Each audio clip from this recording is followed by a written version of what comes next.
President. I wasn't on the list, so I'm glad that you recognized me.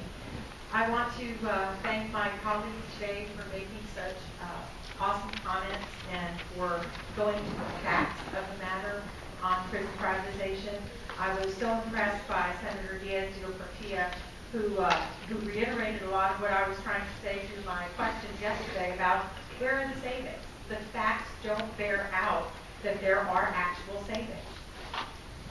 When Senator Alexander tells us that contractually there has to be 7% savings, my question is 7% of what? What are you comparing it to? And what happens if the savings aren't there? Do we ask for our money back? This is a very risky proposition. And at the heart of this is what is the problem that we're trying to address? Our Department of Corrections is doing an excellent job. And I asked them in a letter, did the Senate ask you to cut your budget? And their answer was no. If what we're looking for is money, if what we're looking for is savings, then why didn't we ask the Department of Corrections to offer up what would have equated to what we think or we've been told might be 7% savings on prison privatization? I sent all of you the spreadsheet that showed what private prisons cost and what public prisons cost. And we're doing a better job running the prisons through the state of Florida than the private prisons are doing. Additionally, our benefits on employees that work in our public prisons are much higher. So if the prison employees are laid off, and if they go and get rehired by the private prisons, then their benefits are cut. Is that a savings to the taxpayers of the state of Florida? No, that's profit for the company. If we want to have savings for the taxpayers of the state of Florida, let's find savings and cost savings ourselves instead of taking a very risky proposition.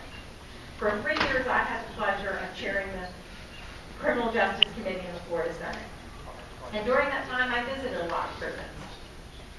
And when I went with those prison guards and corrections officers into the prisons, I saw prisoners spit at them, urinate on them, cuss at them, and treat them with great disrespect.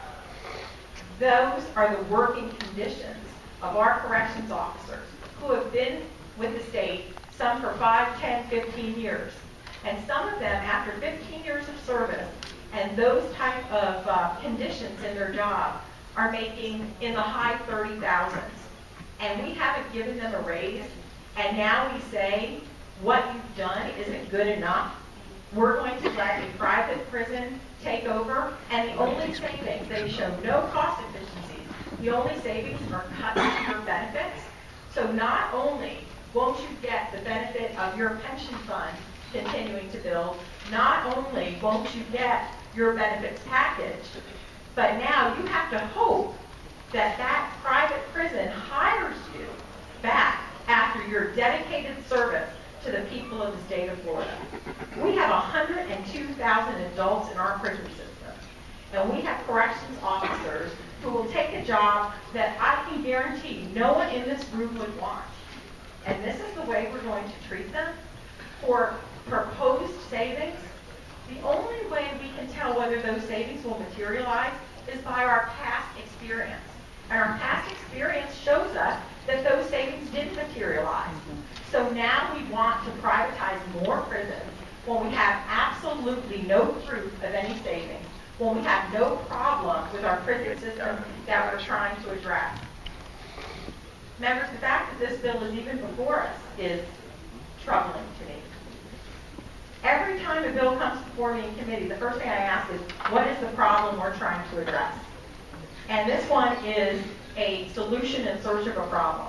We should be thanking all those brave men and women who serve in our prison system.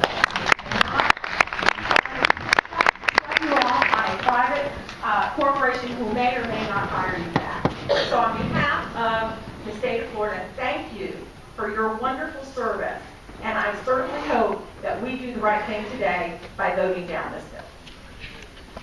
They're all being recognized to me. Thank you, Mr. President.